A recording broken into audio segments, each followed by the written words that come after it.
when we went to World War II, we really didn't know what the ultimate aim was. Was the purpose in World War II to just fight them to a standstill? Was it to destroy the Nazi government? Was it to reclaim all of Western Europe and then make sure that they were democratic governments? That happens in war. A lot of things are articulated as you go on. There's been a lot of criticism of the Trump administration over what will be the end game in Iran. Some are impalpable. One is impalpable. One is favorable.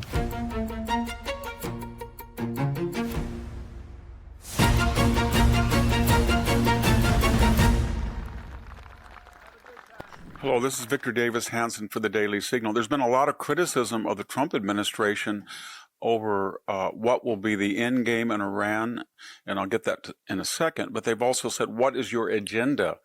And they've criticized Trump, for example, citing that he wants to demilitarize Iran so it doesn't have ballistic missiles and or drones and the capability to attack its neighbors, or that it wanted to ensure that it did not have a nuclear weapon, which the Iranians themselves brag that they have the ability to make 11 right now, should they wish, or had we not bombed. There's also an agenda, his critics say, well, he wants to overthrow the government or at least help the protesters. Well, he wants to do all three. They're not mutually incompatible. When we went to World War II, we really didn't know what the ultimate aim was. Joseph Stalin was our nominal ally, and he was shocked when Roosevelt and Churchill kind of on the fly in 1940 at the Casablanca conference said, actually, our aim is unconditional surrender. Nobody thought it was at the time. Was the purpose in World War II to just fight them to a standstill? That's what Russia originally thought. Was it to destroy the Nazi government? Was it to reclaim all of Western Europe and then make sure that they were democratic governments? Is that what we said? We didn't say we were going to do that in the Eastern Europe. We thought we were, but there were a lot of aims in World War II, both in the Pacific and the European theater. That happens in war.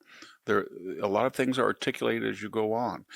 As far as the outcome, I think there's three possible outcomes, and there is sort of a deadline that is self-imposed. We're only 8 months from the November midterms, and it will be adjudicated on the economy, and Trump is not talking about the economy because he has his hands full with Venezuela and the Iran war. People have talked about Cuba. At some point, very quickly, he's going to have to pivot and start talking about the economy and the good things that he will argue that he has done. And he has to get the tensions lowered so that oil tankers and commerce can go freely out of the Straits of Hormuz and gas prices will go back. Kind of ironic for Democrats that gas prices have risen when they were 30 or 40 cents lower than the average under Joe Biden. So they have risen temporarily due to speculation because, after all, we're the largest oil producer in the world and self-sufficient in oil. It's speculation about what might happen next that's raising oil prices. So there is a pressure on this administration to get the job done. And there's going to be three possible outcomes. And we haven't articulated which it is. Some are impalpable. One is impalpable. One is favorable. The first is that we put so much pressure on the Iranian theocracy that would be defined by destroying its infrastructure, its meetings, its leadership, its military, its weaponry. The Revolutionary Guards are scattered and attrited.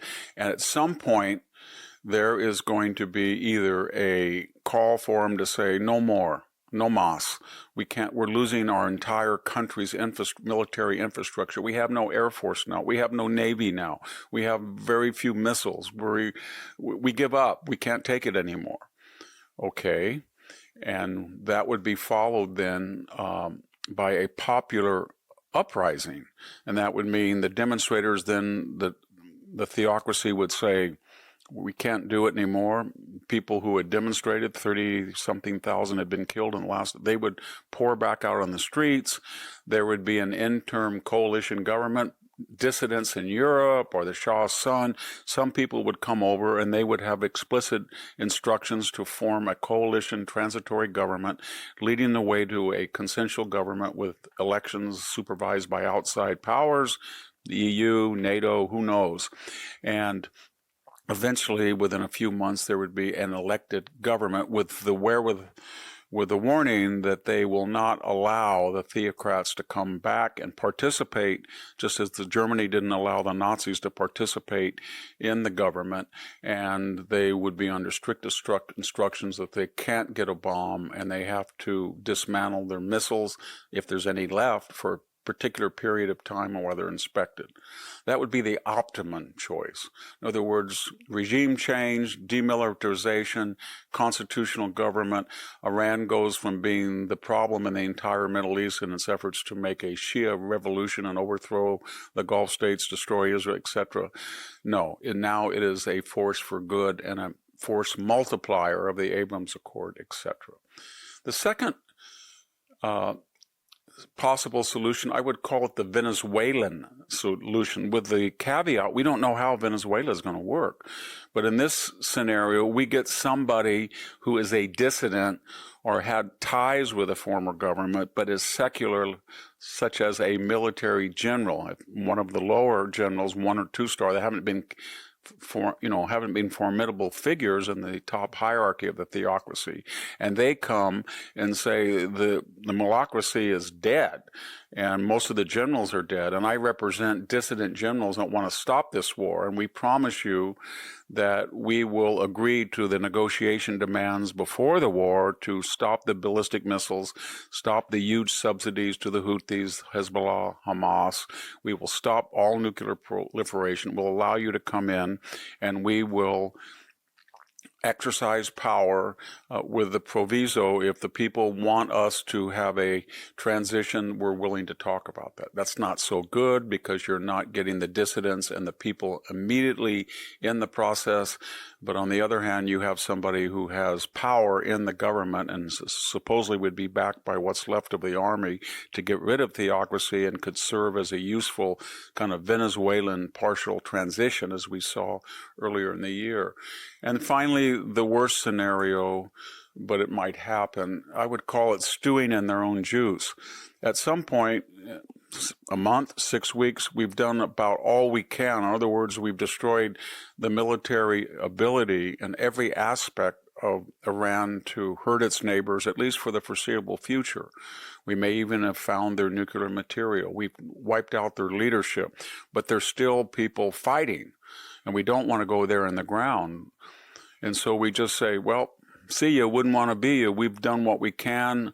It'll take anybody who takes power 5 to 10 years. We hope that you people who were so brave to go out on the street will now, after we've stopped bombing, it's in your hands. We're not going to tell you to have a consensual government. We're not going to try to keep wiping out your enemies. We're done. We did this for a month or 6 weeks, and it's up to you now to take the reins and create your own type of government according to your own wishes, with a caveat: if you let the mullahocracy come back, we will be back. But for now on, we're not going to put ground troops. We're done. And that would be the third.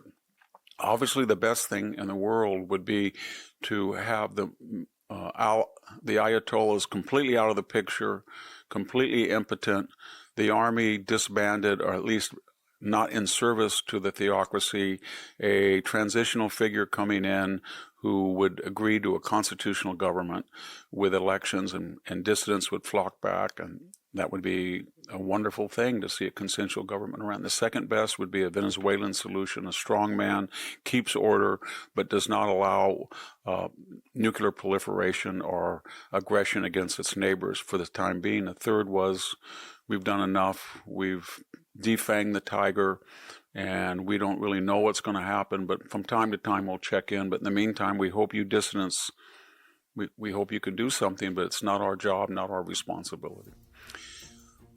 With that, I'll leave you. This is Victor Davis Hanson for the Daily Signal. Thank you for tuning in to the Daily Signal. Please like, share, and subscribe to be notified for more content like this. You can also check out my own website at victorhanson.com and subscribe for exclusive features in addition.